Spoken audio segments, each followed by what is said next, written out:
Welcome to a Celtic State of Mind. I'm John Dykes, and once again I'm delighted to be joined by Jim Orr. Jim is a regular Friday contributor. Welcome back to the show. How are you doing, Jim? Fine, Paul. Excellent. Now, apart from the football, everybody asks, how are you doing? Oh, I'm great, apart from what's happening at Celtic Park. And once again, we've got another defeat to discuss from last night. And for 23 minutes, it all looked as though, you know, things were great. I mean, we looked as though we were actually playing like a bit of a team for 23 minutes, Jim. Tell me your overall view of the 4-2 defeat. Well, I think it's the first time I've spoken to you since last Friday. So we did Ross County last Sunday. Shocking. Yep. There's a team, Ross County, coming to Celtic Park to play against the champions with all their international players. They've got a bunch of journeymen, a team earning a few £100 a week, not won a game since September. Massive underdogs. They've got no right to beat Celtic, but they do. And how did they beat Celtic? Because they had a game plan, they had some structure, they had a bit of passion, aggression, confidence in what they were doing. Give Celtic the ball, let them play past the parcel, let them put high balls into the box. They can cope with that. They nick a goal, they look really good, they get a set piece. We were hopeless at set pieces if they won 2-0. They had no right to win that game, but they won it 2-0. Last night, we had no right to win that game last night. So if we didn't win it, then that's okay, that's fair enough. But to be 2 goals up and to lose 4-2, shocking, absolutely shocking. The whole thing is completely bizarre. And the fact that the manager is still there, and it's nothing to do with individual personalities. So I think if we call him the manager, and we'll call the chief executive, it's just shocking what's going on. Because I think when we spoke last week, I talked about the Hibs game was my particular point where I tipped into, I'm going to not stick, I'm going to twist. And I think if we look back in the season, various people have had a tipping point where you feel if it was the Ferencváros game, and I tried to be objective over the course of the season. Ferencváros, we played really well and we're dead unlucky. These things happen. Do you sack the manager? No, I think we stick with that one. The Glasgow Derby, no shots in goal, shocking. Do we sack the manager then?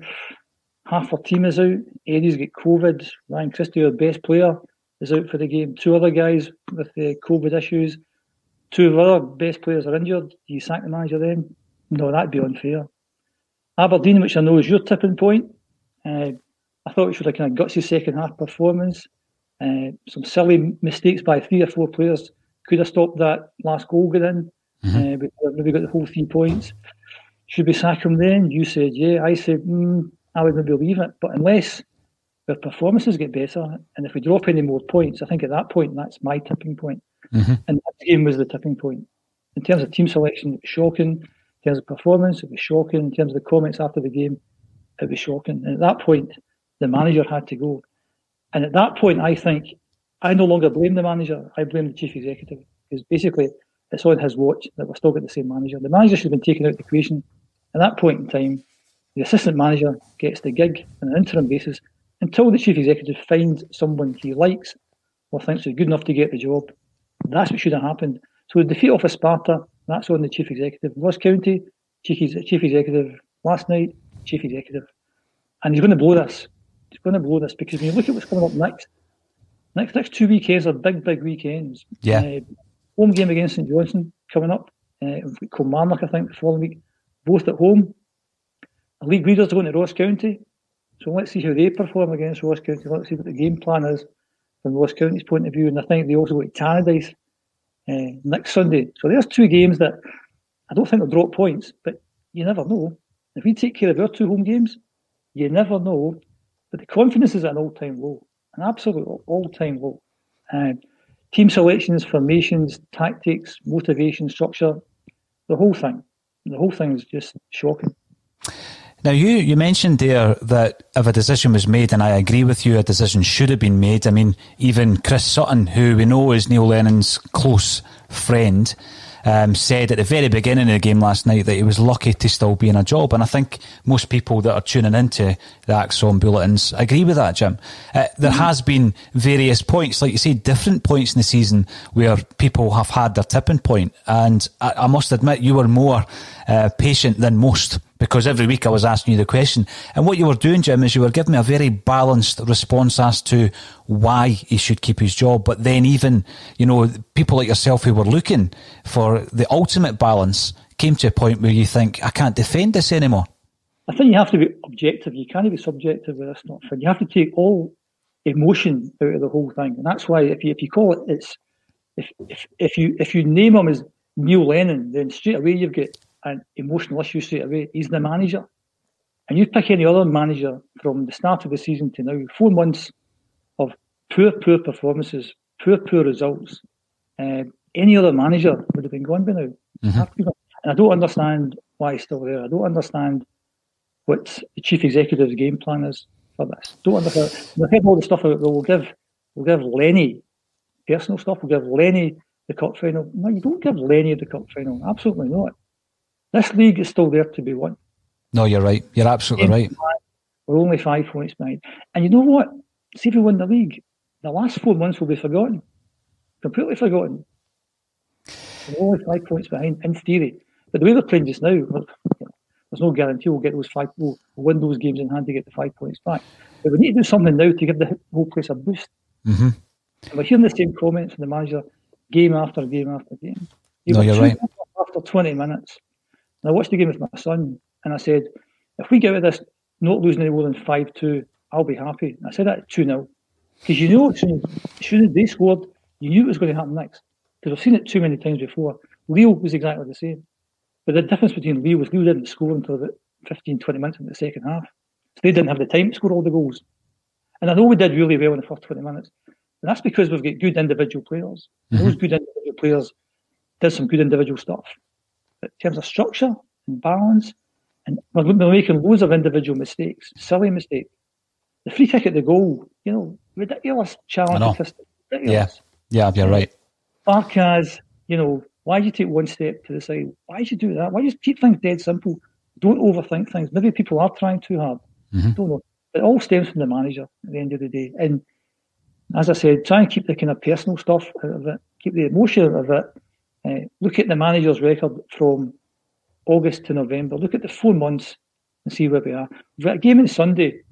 The way you look there, St Johnstone haven't lost a game in the last 6 games. They've got 9 points over those 6 games. We've got 8 points. They're in better form than us. So Sunday's not a given. No games are a given. And until we get to a place where we're dead confident, then it's just game to game. And the next point that we drop, I think that's it finished. And that's why we need change. You're absolutely right. And now, one point you made there was the same things being kind of rolled out time after time after every bad performance. Now, last night, I think, was potentially the worst. I mean, I find it insulting for Neil Lennon to come out and say that what we saw was a team playing to a very high standard, because that was his words. That's not a high standard, Jim. I'm sorry, that's not a very high standard. I mean, you can then say, yeah, as a team, he might have meant as a team and it was individual errors. That doesn't wash with me. I mean, you look at some of the basic errors. Like you said, you've mentioned Barkas, and we're going to have to speak about the goalie situation from where we were to where we are now, and we're £4.5 million down. It's one of the worst bits of business I can remember in recent times at Celtic, Jim. But for Neil Lennon to come out and say that was a very high standard, I find preposterous. I think we're playing against a very good team. So if you try and match them for bits of the game, then that's fair enough. I don't think, as I said before, we had no expectations to win the game last night. But if you're 2 goals up after 20 minutes, then you maybe change things. You maybe have a wee think about, let's not do it until the next 10, 15 minutes. And that's if we're watching the game again with my son. I said, we'll definitely lose at least 1 goal before the halfway hours are over. And that's what we do. I can see that coming. You can see that coming. Most Celtic fans can see that coming, but the management will be able to see that coming. If you're 2 goals up, don't do anything silly for the next 15, 20 minutes. Try and get to half time. All the usual kind of stuff you should be looking to do. But what do you do to try and achieve that? I don't know. We just kept playing the same way. And to be fair, the first 20 minutes, Milan were all over the place. Mm-hmm. They certainly helped with the first 2 goals. And we could have scored another 1 or 2 because they were all over the place. But once they get their goal, as far as I was concerned, that was the game finished. And it was just trying to keep the score down. And I know the goalkeeper made a couple of good saves in the second half. But once they went 3-2 up, I think they felt that's us done that. The match is won. But it's just the lack of not doing anything different. Mm-hmm. And you shouldn't lose 4-2 if you're 2 goals up. And if you do that, then you have to ask serious questions. It's not a good thing; it's a bad thing. What's happened here is on a daily basis there was a variety of subjects and topics being discussed on a Celtic State of Mind's bulletin, Jim. Over the last few weeks, absolutely influenced by what's happening on the park, we seem to be talking about poor performances, poor coaching and management, and poor leadership from the board, as well as poor engagement. And you've mentioned the CEO. Now, the other day there was a suggestion that why not invite Peter Lawwell for an interview on a Celtic State of Mind. Now, I can confirm that the first time I invited Peter Lawwell for an interview was in March 2019, and I will be taking up that mantle. I will be trying to get Peter Lawwell on the show. I doubt very much that it will be a live broadcast, but what I'm hoping to do, Jim, is I'm hoping to interview him so that we can play that interview as soon as the first day of our fundraiser on the 19th of December finishes. It will premiere on YouTube. But obviously we need to try and get an agreement. So what I would like to do, and this is because yesterday, 2 days ago, there was a pledge from one of our viewers, and they pledged that they would pay £1,000 to one of the chosen charities, or the collection of charities that we have, should Peter Lawwell agree. So that was to add a wee bit of kind of like, turn the screw a wee bit on the situation. Now, unbelievably, the person in question paid the £1,000 anyway into the account, Jim. So regardless of whether or not Peter Lawwell comes onto a Celtic State of Mind, the £1,000 is going to charity. So that's a brilliant, that's a superb charitable donation from that individual. And yesterday when we checked the total, it's sitting at £2,500, which is superb. So thanks everybody for getting involved. And the link will be underneath the video on all the platforms today. But there was another development on that yesterday, Jim. So you'll understand there's a lot of people talking online about getting a refund for what they lost out on last season. And I've seen a lot of talk about that, actually voting with their feet. And someone who is normally part of the corporate hospitality at Celtic Park, it's the same situation for them. So there's a vast amount of cash sitting that could be reclaimed, or it goes towards next season. And this particular company, we're going to put it towards next season, hopefully, whenever we get back in. This season it would be. But they've actually got in touch and said that they will also throw their £9,000 into the pot should Peter Lawwell agree to this interview. So we've got £10,000 riding on Peter Lawwell speaking to a Celtic State of Mind, and that will all go to charity. I mean, how amazing is that? Great stuff, Paul. Well done. Superb. So I would love to speak. We also mentioned the refunds from last year. I was going to leave the refund, basically. But what happened, or the sequence of events that happened there, I think it was a Monday that they announced officially that was the league finished and that Celtic were the champions. Mm-hmm. And then the following day, the SFA announced that they were not going to take any further action on the Resolution 12 stuff. And that reminded me just how much the chief executive had let the Celtic fans down over Resolution 12. Yep. And I thought, I'll tell you what I'll do. I'll take my refund and I'll contact the Resolution 12 guys and I'll say, see if you're going to take any legal action, you can have my refund, guys. So I contacted somebody who knew the Resolution 12 guys, and I contacted them and said, I'm going to get a refund here, so and you're quite welcome to it. Because I think the chief executive has let the Celtic fans down since 2012. Shocking, as far as I'm concerned. So that's that. And the other thing that I'm dead annoyed about is that nothing's been said about this year's season ticket refund. Mm-hmm. Because I can't believe that you and I spent £600, as well as another 54,000 people. Some of them have multiple season tickets in their family, spending £1, £2, £3,000. We have to get something back out of that. You're not going to charge us £600 to watch some games on some sort of very unreliable streams this year. Mm-hmm. So what are you going to do about it? And I've heard nothing. I got an email about 2 years ago. Did you get the email 2 years ago? I've not checked, Jim. No. Check your emails, right? This is from Celtic this morning. And let me read you what you said. Talk about lack of self-awareness, right? It's coming from the Celtic store, where supporters support is the headline there, right?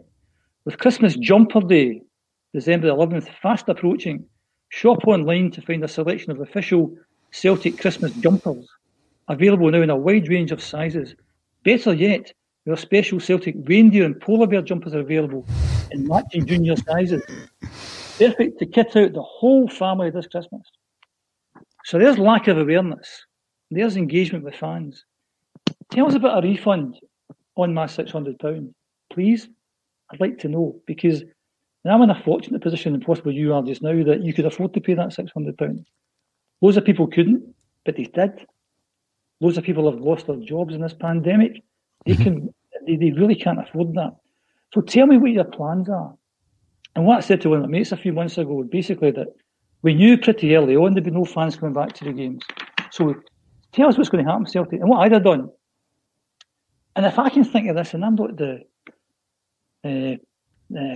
most intelligent guy in the world, but what I'd have done is basically said to the fans, you know what? We'll give you half of it back. We'll give you £300 back, but we'll give you against the next 2 years' season tickets. Mm-hmm. We'll give you £150 off next year's and £150 off the following years. And that'll hook you in then. That'll keep you going next year, because next year's season tickets are going to be decimated for a couple of reasons, I think. But if they did that, you would think, well, that's okay, that's fair enough. I'm getting a discount next year, £150, a discount the following year, £150. Now, the £600 we paid this year covers about 20 matches-ish. So that's roughly £30 a match. Mm-hmm. If they give us half of that back, that's roughly £15 a match. What they could have then done is put all the games in pay-per-view and charge £16 for the other guys. And if you get 50,000 doing that, that would make up for giving us a £300 credit, right? If I can think of that, I can't think of that. Because you know what? We're paying a chief executive £3.5 million a year. And we get emails like that this morning that I can get a Christmas jumper next week, after the shambles last night, after the shambles for the last few weeks, after being told that they're self-entitled and all this kind of nonsense. It's unacceptable. And the only way things will change, and I've had a chat with you before about this, is it's all down to pound notes. Mm-hmm. And I think they're in for a massive shock next season in terms of season tickets, because as I've told people before on the podcast, this is the season of the 10. Now, whether we win the 10 or whether we don't win the 10, it's the season of the 10. And that's why we've sold the tickets out, and that's why there's a waiting list. Next season, the season of the 11 or season 0, I think they'll find it really difficult to shift season tickets next year. And I think, just guessing obviously, you could take 10,000 off that 54,000, that'll leave you 44,000. And if they continue doing what they're doing just now, I'm one of the guys who's really thinking hard about next season. I'm kind of 50-50 on a season ticket next year because of how we've been treated just now. Mm-hmm. Treated like idiots just now. And that's all assuming that fans are back in the games. Because if fans are not back in the games, it'll be wiped out, it'll be decimated. They'll be lucky if they get 5,000 next year, because we're not going to do this again. We're certainly not going to give them £600. No. Watch games on TV. That's never going to happen again. And I feel really, really sorry for all these guys, all these families who can ill afford to do that but are still doing it. And they're maybe paying £1, £2, £3 out because of 4 or 5 season tickets. Where's the communication? Where's the, we'll look after you guys? I know. Where is it? It's non-existent. And unless you vote with your pound notes, they're not going to bother. And I've had chats to you before about the Whites and the Kellys and all these kind of guys. And you can shout to your blue or a different colour in the face, they're not interested. And we've had a couple of protests in the last couple of weeks, or the last week. The banner at Celtic Park, ideal. That's a good thing to do. You go up there, a few guys, socially distanced, you put your point across, you put out a statement, it goes in social media, it goes in the mainstream media, job done, you've done your point. Will things change? Of course they won't change. Then you had last Sunday, where people say, let's go to Celtic Park and voice their concerns. And you know that's going to end in tears. Mm-hmm. You know that's going to end in tears. Because it's disorganised and it's emotional and it's knee-jerk stuff. And if there's 200 or 300 or 400 people, they're only as strong as the weakest person that turns up there. So we need one idiot to either physically abuse a policeman or verbally abuse a policeman or damage some property, and everyone will be tarred with the same brush. So that was I can understand people want to vent, and that's where you go to vent. But if you do things like that are disorganised, it's going to end in tears.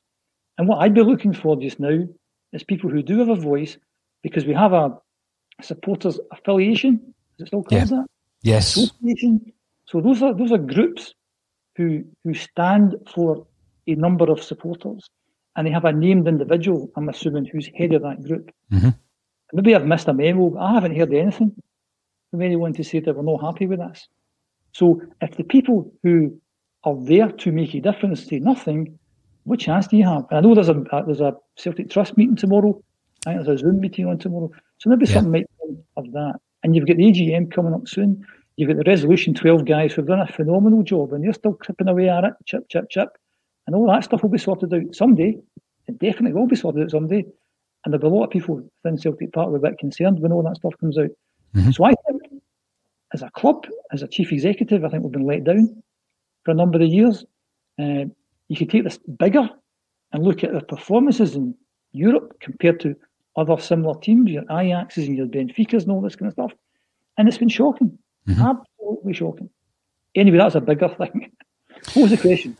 Jim, it doesn't matter what the question is. What you've said there is what a huge amount of Celtic fans are feeling. And thanks for bringing all that out, because you mentioned a few things there that we'll pick up on. You're talking about engagement. And I was critical last week, or the beginning of this week, of the engagement of the club towards us, the supporters. Because what's your expectations?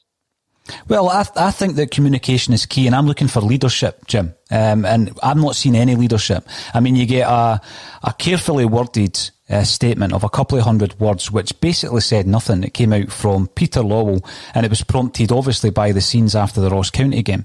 They then think that engaging with the fans is putting Scott Brown in front of a camera with prepared questions being fired at him, whereby he's obviously going to sing off the same hymn sheet. They're preparing him, Scott Brown, for that. And that's not what we're looking for either, because it just reeks. And they're telling us that we are entitled. And I just think the club actually is behaving more entitled, because they think they're entitled to our money. Like you say, they're entitled to our support, which they always get, but they're entitled to that support without any form of criticism. That's never going to happen. I think your expectations are too high, basically, because Celtic are a public limited company. They're no different to Amazon or Morrison's or Sainsbury's. They just want your money because they've got shareholders there. That's what they're there. That's why they're there. That's the whole point. And you talked about, I heard you 2 or 3 days ago talking about, a feeling of you're not connected to the club, that you're disconnected. Exactly, because I don't think there's been any connection to Celtic for a number of years. Because, as I said, it's a public limited company, and the players that are playing are all multi-millionaires. So there's never any.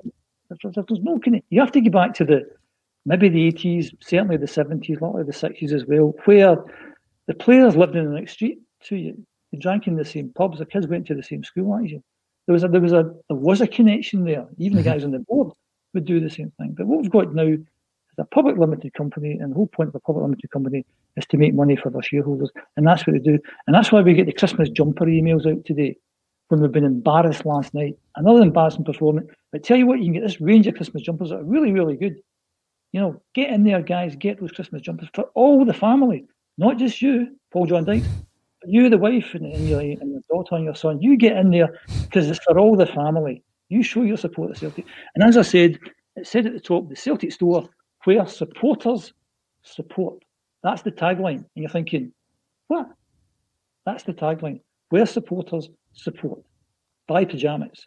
Right? It's different to Amazon. No different at all. No, you're right. And it'll be saying things like, you bought this last time, why not buy this DVD? Or why buy this Celtic tanker? So it depends on your expectations. My expectations are really, really low, and they meet my expectations. If yours are high, you'll be disappointed.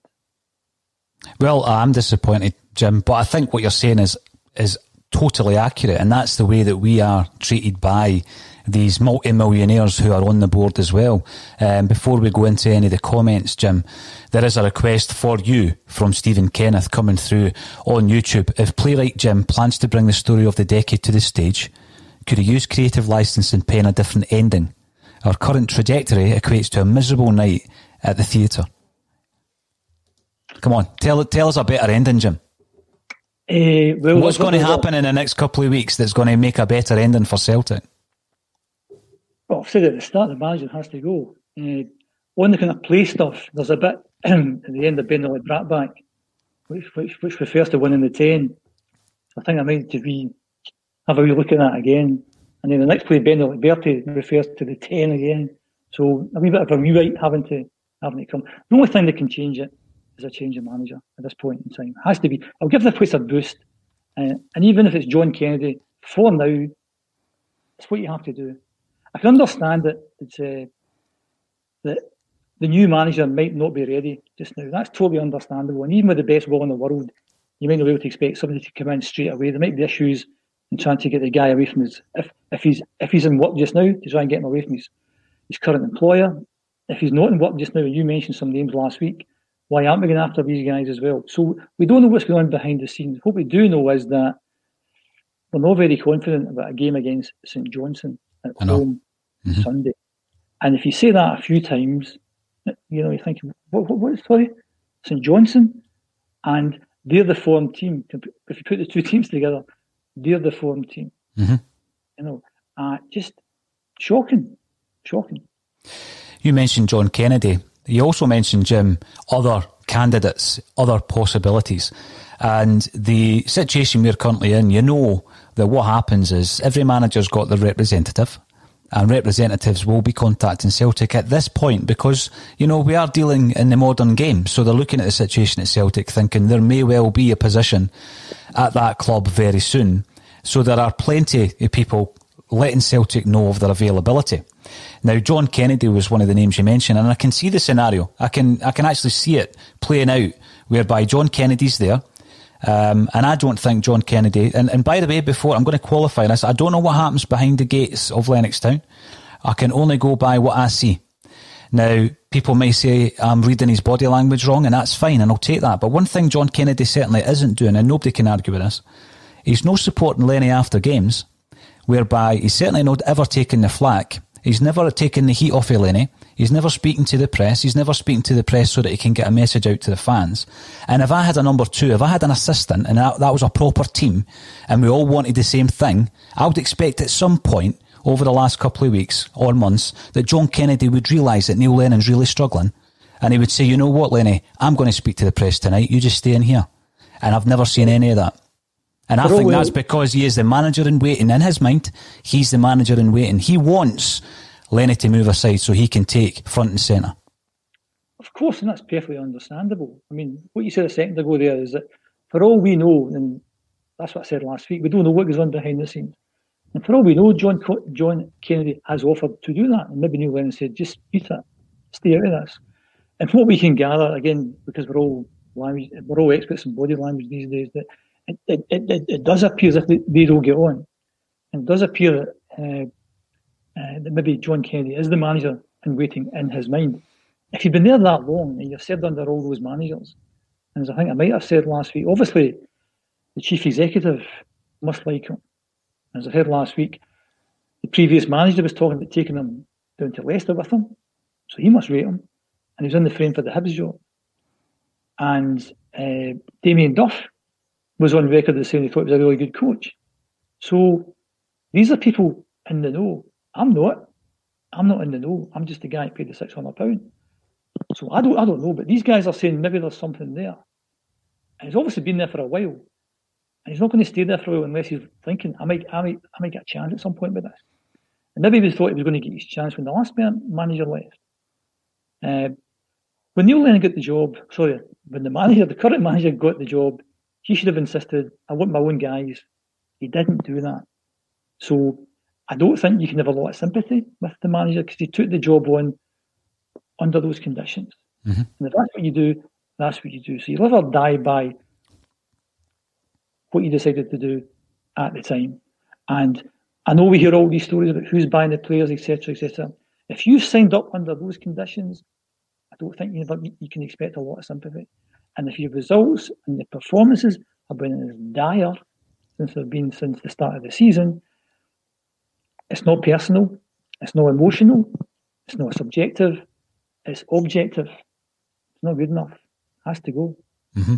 No, you're right. I think if he goes, what happens next? You have to give it to the guy who's still there, right? As opposed to bringing someone else in, you have to say, you're the guy that's still there for now, so you take the team. And what's to say, if he did take the team, all of a sudden we want this really good run. And won every game up to Ibrox. He goes to Ibrox and wins at Ibrox. What's that happened?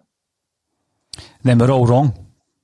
Aye. We're all wrong. And the problem is, when you look at the ruthlessness of that Rangers side at the moment, and I'm not here to sing the praises of another team, but let's be totally frank about it. They're ruthless this season, Jim, right? And they're in the form, and it was you that pointed it out to me a few weeks back. They're in the form, if you're looking at points per game average, that Celtic were in when we won the Invincible treble. Now, that doesn't look as though that's going to change anytime soon. But similarly, it doesn't look as though Celtic's form is going to change. So, yeah, I would love that set of results to happen the way you've just described it. And I would love to be proven wrong. And I think everybody I've spoken to is the same. I think the issues at the club at the moment are much deeper. I mean, we opened the show talking about some of these issues, Jim, and you're spot on. And I think what I'm trying to do is, right, we need to win the league this season. We absolutely do. So let's have a look at that as a short-term situation, and then we can maybe deal, because I don't think there's going to be any movements above the head of Neil Lennon and the coaching staff at this time. I think maybe when we regroup in the summer, that's something that we can look at, but we need to sort out the playing side of it. And I think at the moment, here's the thing: have you ever considered, Jim, that the only two people that the board can go to at the moment, because I don't think they're very creative thinkers, have been Martin O'Neill and Gordon Strachan. Now, their names have come up several times, and again, rumours. Martin O'Neill came out and defended Neil Lennon just the other week there, saying that you can blame COVID, you can blame ball and goalie, but don't blame Neil Lennon. Again, yeah, I totally disagree with Martin O'Neill, as much as I respect him. Now, let's remember the age of Martin O'Neill, where he is in terms of his age, right? Had anybody had any foresight, they might have considered Martin O'Neill in a different role a lot earlier than now to assist Neil Lennon. O'Neill has always been Neil Lennon's mentor. He speaks about it in his autobiography. He's spoken about it several times in interviews since then. He would have been ideal as a support mechanism for Neil Lennon a year ago, 18 months ago, May 2019. Not now. He's not going to come in and save this sinking ship now, because Martin O'Neill's final hurrah, I believe, in management was with Ireland. Now, he then had a short spell with Nottingham Forest, and it didn't work out well. It seems like he's the only guy in football that's willing to employ Roy Keane.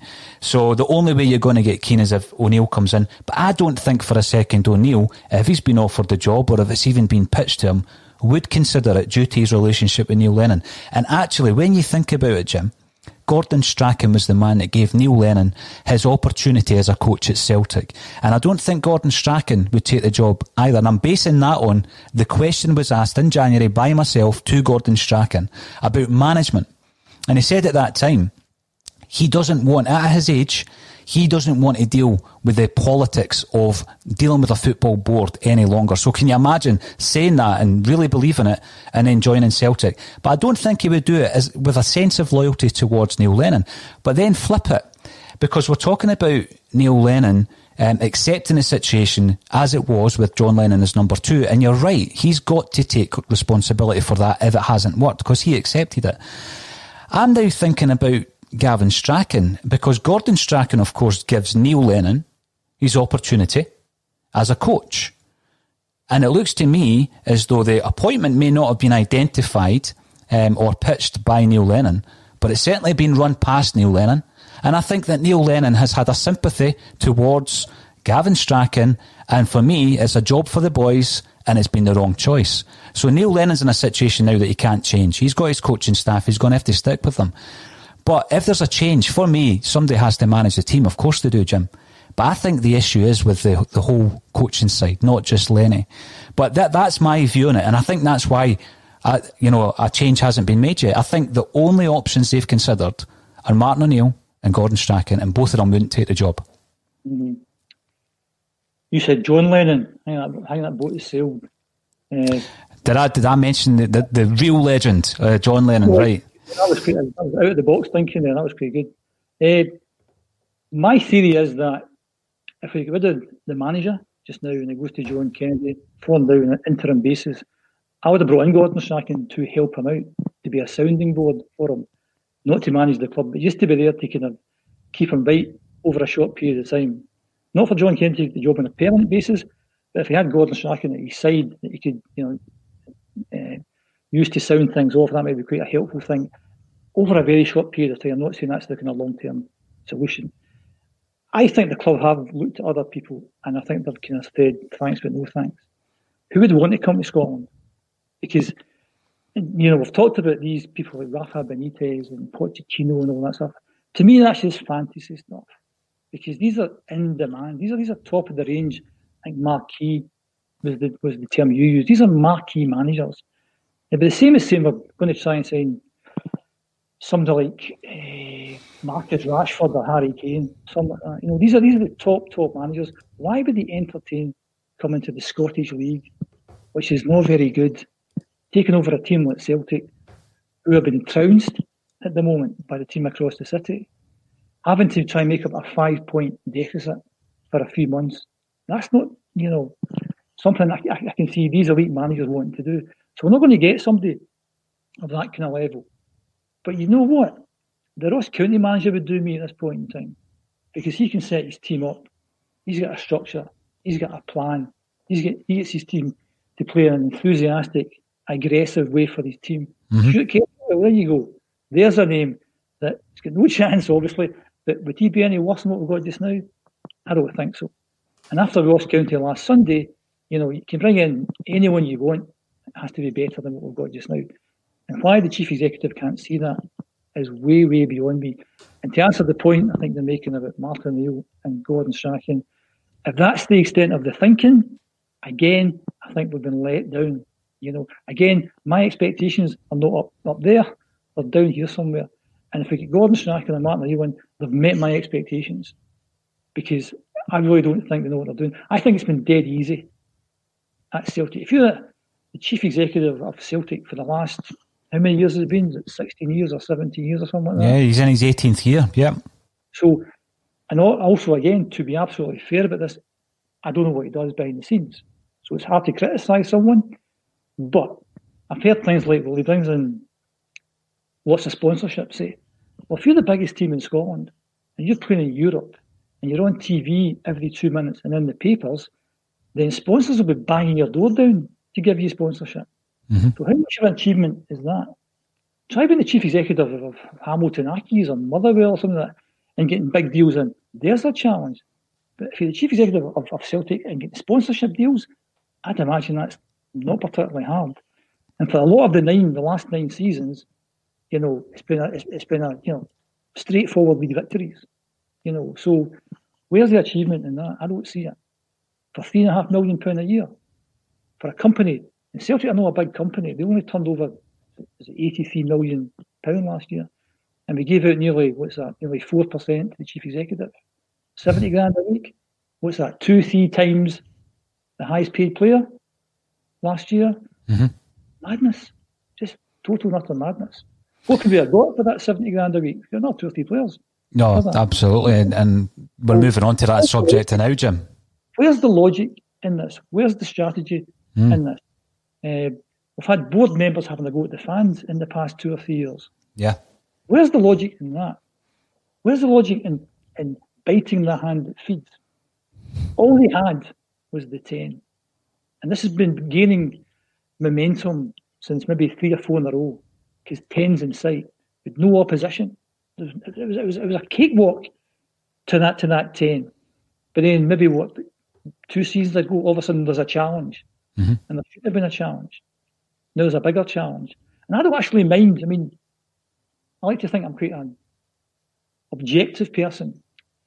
If we were playing really well and we were putting points on the board, playing good, attractive football and dropping the odd point, and the team across the city continued to play the way they've been playing, and they won the league with us playing really well, I would say, well done. Well done, because we tried the best we could and you were just a wee bit better. Fair play to you, hats off. Right? But we're not doing that. We're just giving it. We're just giving up at this point in time. Number of people that have said a few weeks ago, that's the league finished. What? It's not finished yet. Number of people that said last week after the Sparta nonsense that we shouldn't play the game last night. Right? We should just give them the points. What kind of talk is that? It's a game of football. Just give them the points. We shouldn't bother turning up. We'll take a 3-0 defeat. That's the way fans are talking. That's the mindset of the fans because of what's happened between August and now. And the chief executive can't see that. I'm just stunned at why there's no change and there's no understanding of that. I mean, I don't expect anyone within the club. And you talked about the Scott Brown interview as if he was being held hostage, sort of thing. Don't do that because you're just looking silly. Don't say anything. If you've nothing good to say, don't say anything. If you're going to say something, then be a wee bit honest. We're not asking you to kind of say that all the things that are not going well behind the scenes. Be honest. We're struggling. We should be playing better. We know we should be playing better. We have to be playing better. You guys have, dug deep in this really difficult time. We'll try our very best. It's not working out for us, but rest assured we can do what we can to do this. It's unacceptable. Where we are just now is totally unacceptable. I'm just astonished we are where we are and how quickly we managed to get there. As I said, various points in the past 4 months where other Celtic fans have been at that point that you just want to tip, rid of them. And I've kind of felt, no, but Hibs, that for me. And after that, this is all in the chief executive to me.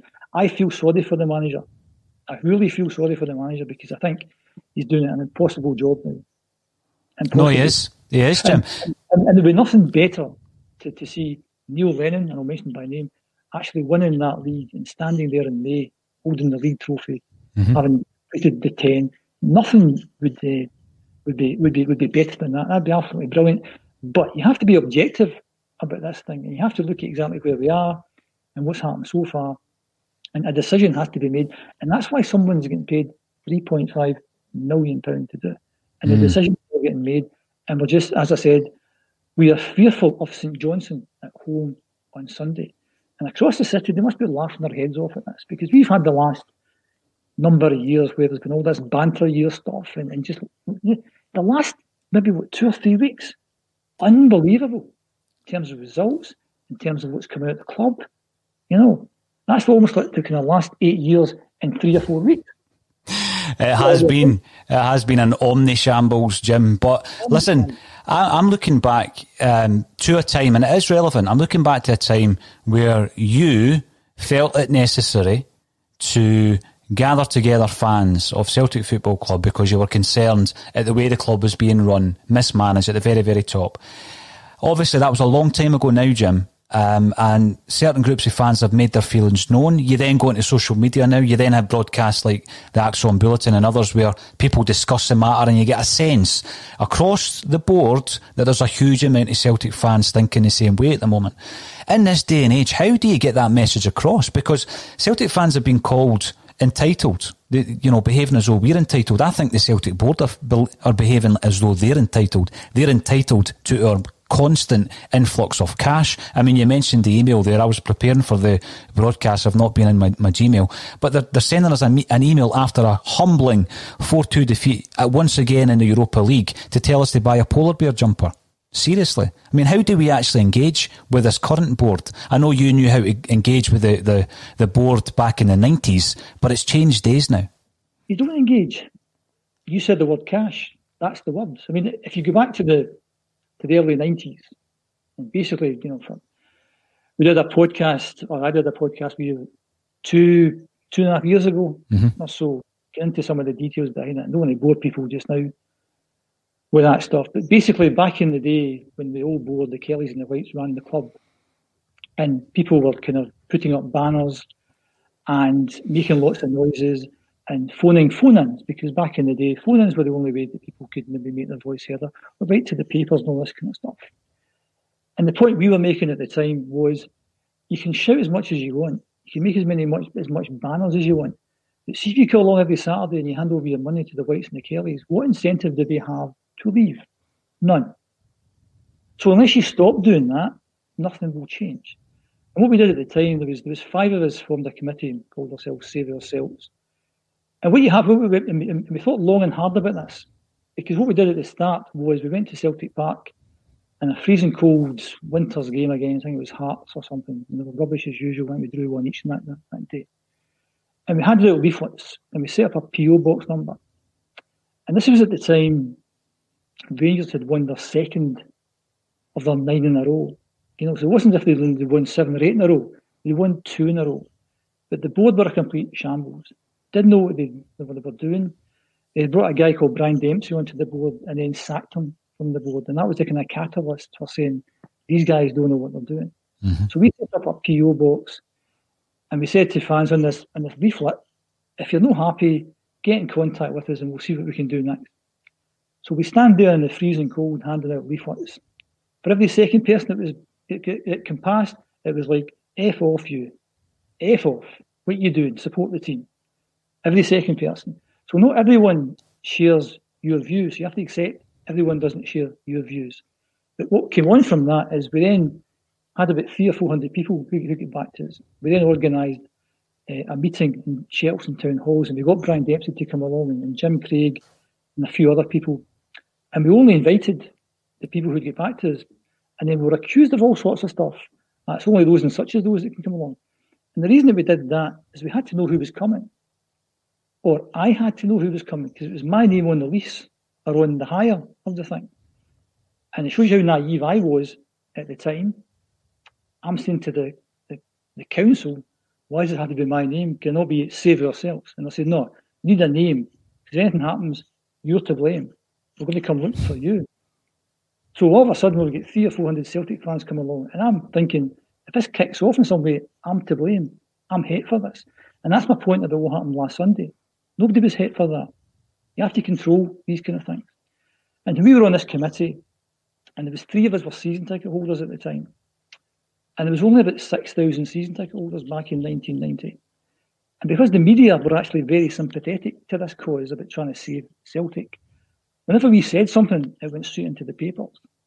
So 3 of us said, we're not going to renew our season tickets next season. This was like something like, say, the January.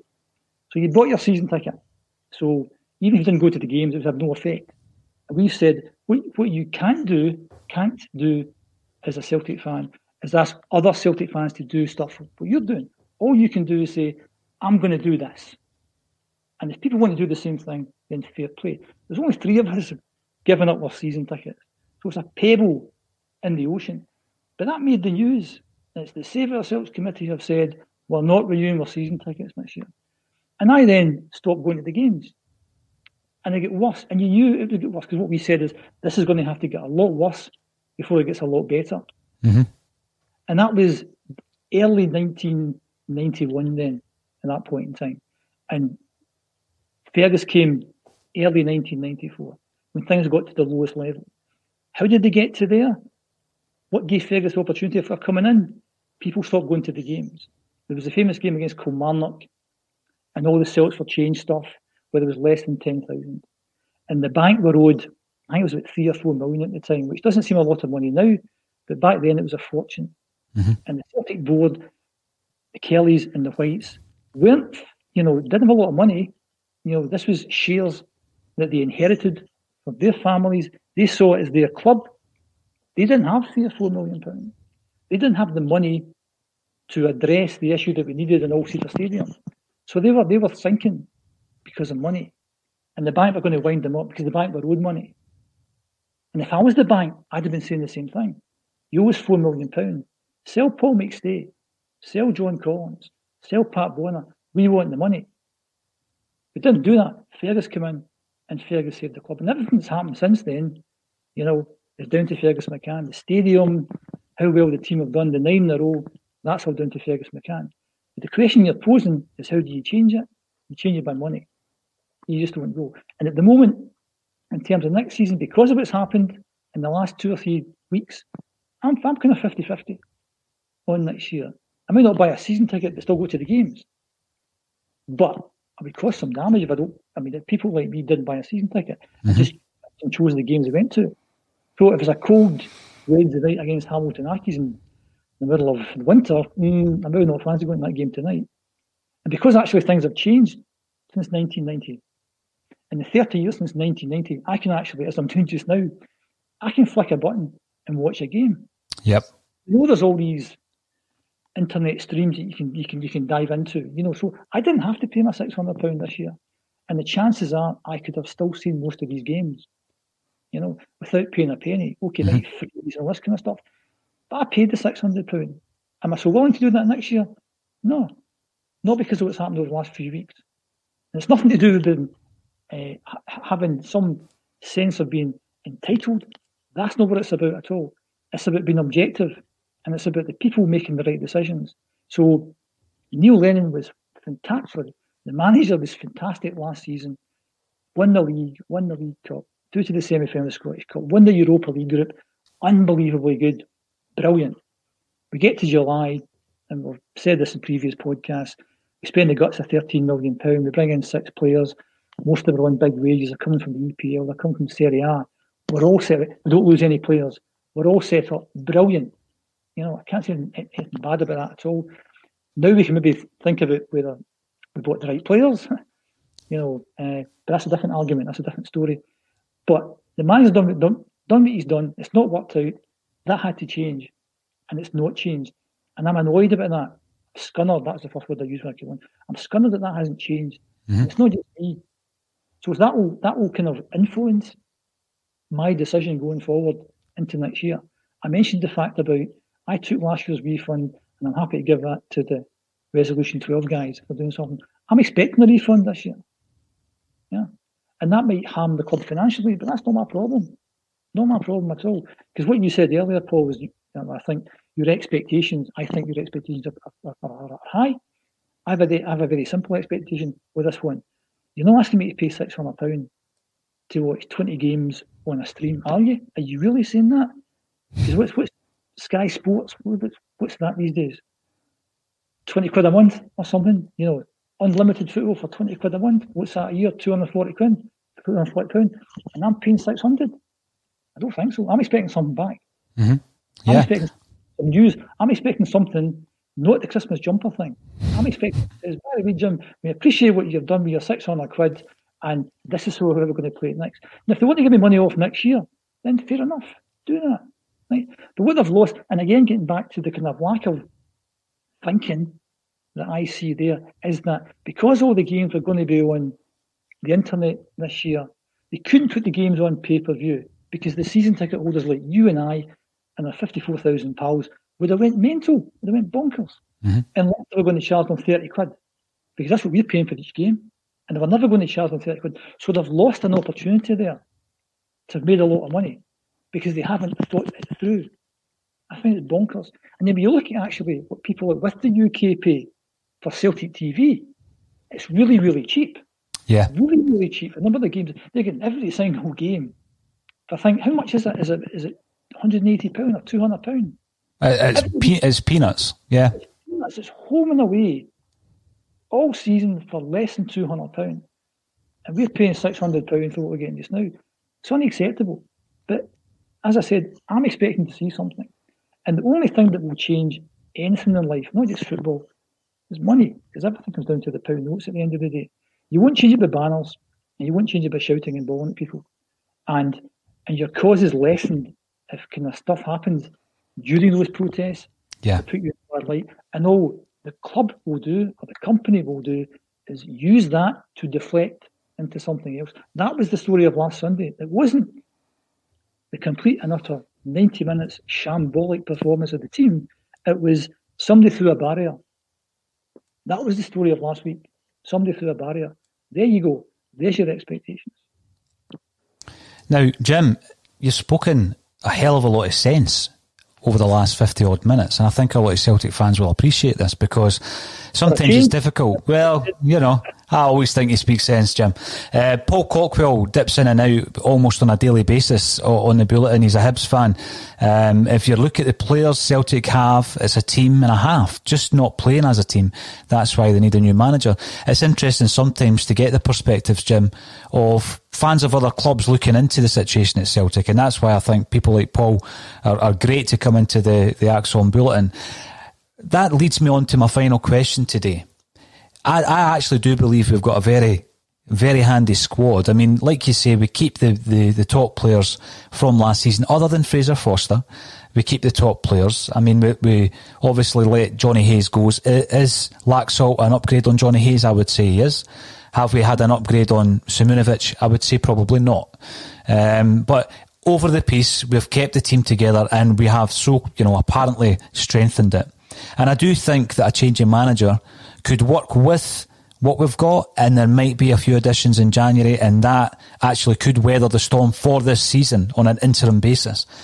If they do get to that situation, Jim, and you've spoken about some of the kind of high-profile marquee managers, because we don't call them elite managers anymore, because, you actually did change my way of thinking about what is an elite manager.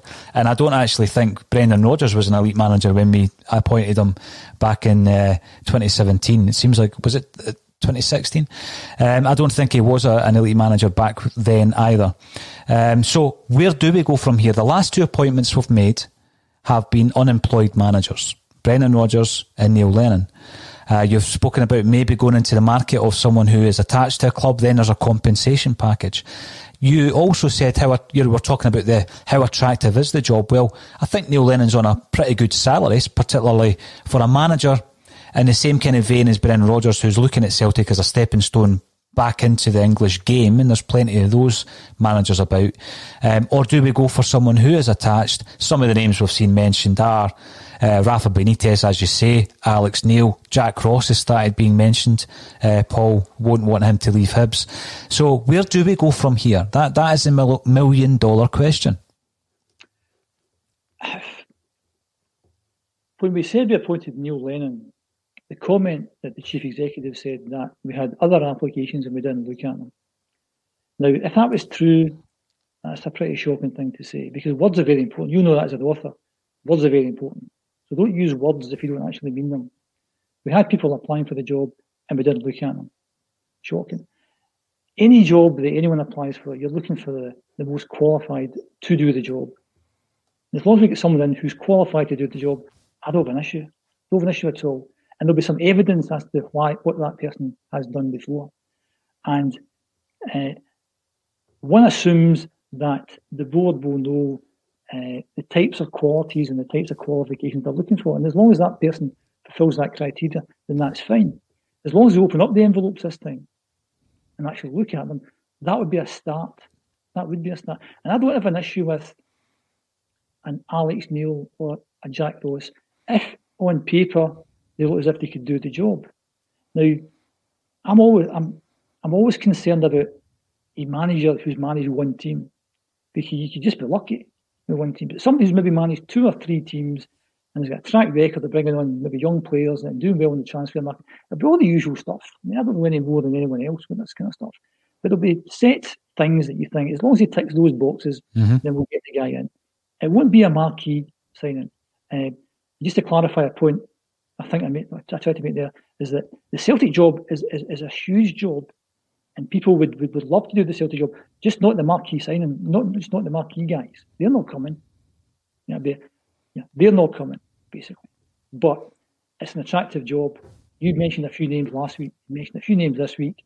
If they have got the qualities to do the job, that's fine, because anything is better than what we've got just now. And that's why, at the expense of repeating myself again, is that I would just take the manager out just now, give it to the assistant manager, get the new guy in, whether that's in 2 weeks or in 2 months. I think that's a better option than just leaving things the way they are. Because for all we know, and I said this last week, for all we know, the players quite like John Kennedy. For all we know. Maybe they might play better on John. They can't play any worse. And that's my point. And I think Sunday, as I said, I can't believe that we're talking about Sunday in the terms that we're talking about Sunday, St Johnstone. If we're going up to Pittodrie, you'd be thinking, this is a big one, anything could happen. We're playing St Johnstone at home. This is where we've got to so quickly. Now, people have said, we've had these chats in weeks gone by, the performances have been abject, but we've been putting the points on the board. And I suppose this has been coming, and I don't know if you listen to the other podcasts, what's the Celtic analytical podcast when they do all the kind of stats. The huddle breakdown. Huddle breakdown. Yeah. Listen to that. If any of you viewers haven't listened to that, listen to that. And they point out in very, very detailed terms exactly what's going wrong this season. And one of the guys who's on that was saying back in August, this is going to go pear-shaped, and here's why.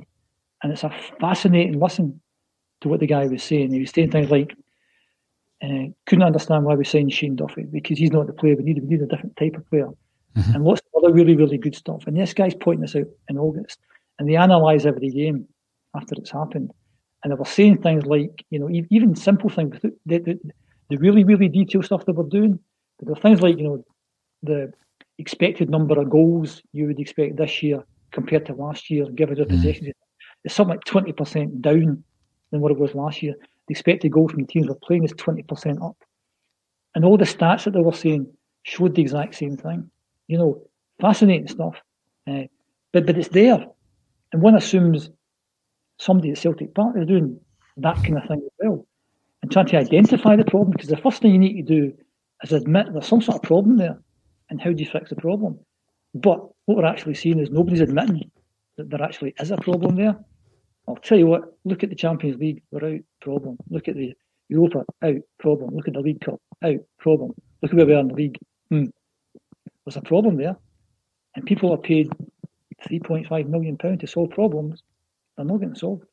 They're not getting solved, Jim. But you mentioned the Huddle breakdown, and that is one of the podcasts that's coming together with a Celtic State of Mind for our quadruple treble charity weekender on the 19th and 20th of December.